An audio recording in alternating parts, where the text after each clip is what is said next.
Tony Clarke, head coach of the Durham Lords women's volleyball team, has overcome adversities throughout his career.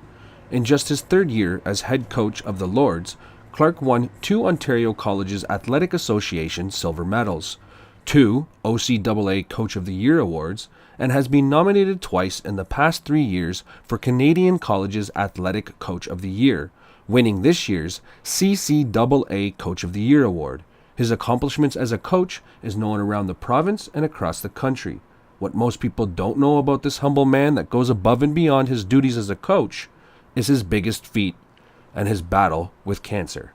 As a young man in his 20s, Tony speaks about his process of being diagnosed and his battle with cancer. So last time we talked, I noticed I picked up in the interview you mentioned cancer. Mm-hmm. So how old were you when did you find out? Early 20s. I try to remember how old I was. I think I was around 22, 23. And after I ate my steak, I was like, my teeth are really sore. What the heck's going on here? And I brushed my teeth and flossed them, and all of a sudden they're bleeding really bad. I went to the dentist there and I said, what is going on here? My teeth are bleeding, they're still kind of bleeding. I brush them all the time. They checked me over, oh, you got a bad case of gingivitis now. Well, no, that's not the case. So they said, take some antibiotics, come back and see us in a week. So I'm like, okay. As a week is going on, I'm progressively getting worse. So I went to Credit Valley Hospital and saw that, and I said, this is what I got going on, what's going on, I'm taking this medication, blah, blah, blah. And they go, it sounded like the flu-like symptoms, just take Tylenol, Advil, it'll feel better. It could be a reaction to the antibiotics or something like that. Just kind of, do what you gotta do. And I'm like, all right, well, something's not feeling right. So then a couple days go by, I'm getting worse. I can barely stand up at this point. And then all of a sudden, my left eye, I couldn't see properly. I couldn't see straight. I see it down my eye, but I couldn't see straight. They said, what's going on here? Telling me, well, we're gonna send you to an eye specialist. They examine me now, and they go, has anybody done any blood work on you yet? And I'm like, no. So we'll take that to Coburg. After Coburg I went, did some blood work. My white cells, which is supposed to be between levels of 4 and 11, I think, I was 0.7, not even 1. And my hemoglobin was 57, and then it was 135. So it was a very good friend of mine now. He's a doctor, Dr. Mark Isaac. He was in the emergency room. Good guy. He's into volleyball too and all that stuff. I didn't know him prior to that, but he's just like, okay, well, it could be a reaction to antibiotics, or it could be Hodgkin's lymphoma. And I'm like, Hodgkin's lymphoma? Are you immune? It's popping my brain right away. And I'm like, what the heck? And he's like, yeah. So where do you want to go? My parents would call in and all that stuff, and my parents said, send them to the best. So I was sent to Sunnybrook Hospital. There I was treated, they did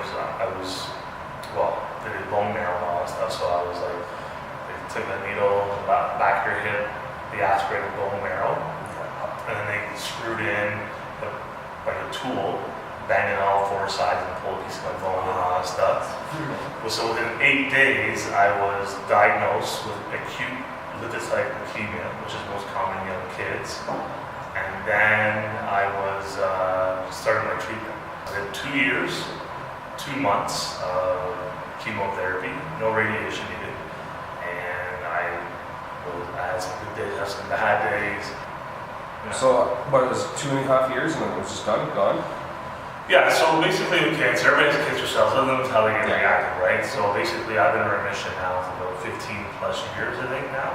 So basically, after a certain amount of time, you're in a remission state. So I get blood work every year. I don't really go to the cancer center anymore at Sunnybrook. I just go to my family doctor and does blood work and all that stuff. So they said now that since nothing has happened now, knock on wood, they move around here, that's wood. Tony Clarke gives credit to a man, a doctor, a fellow volleyball coach for his dedication to helping others and his humble acts of kindness that maybe saved one man's life. Through both men's love of the game of volleyball and going above and beyond their duties, how a battle with cancer and the love for his sport has brought two men together as friends. Yeah. That first doctor was like, did you know him through volleyball?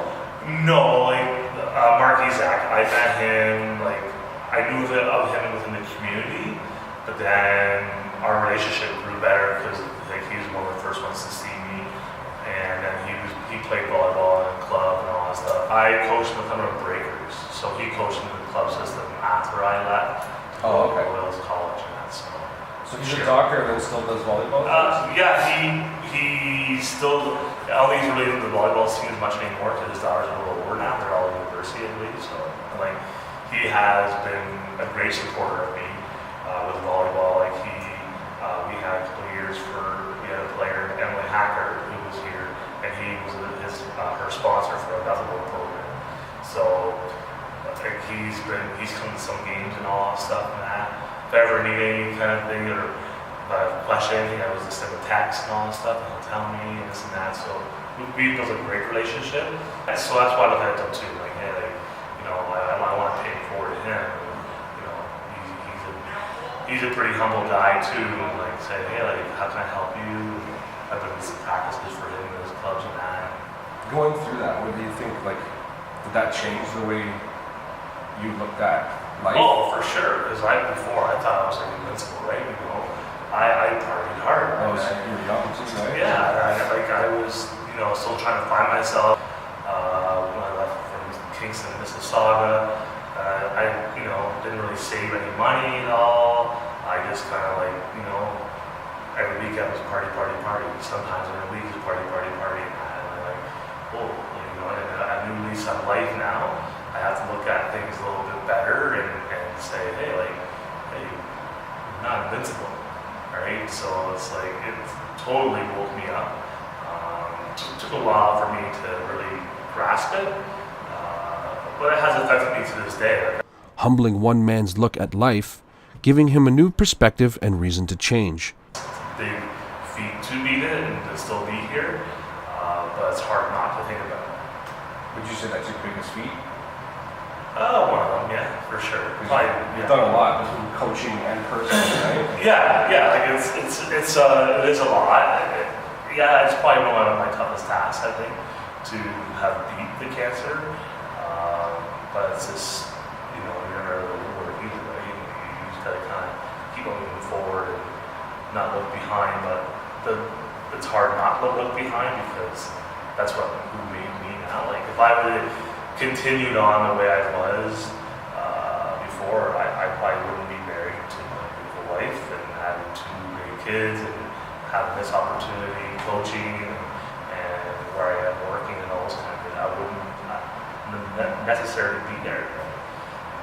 So just kind of switched channels and all that stuff, and it's like, all right, 10 years or so, I was like, hey, now it's time to wake up, Tony, and you know, it's time to grow up and you know, be a husband, be a father, be a coach, and you know, be a good youth worker and all that stuff. So little kind of things like it just had to happen. And I'm thankful for it in a way too. Right? Changing him not only into the coach he is today, but also the community member and man he has become. For DC Connect, I'm Darryl Callahan.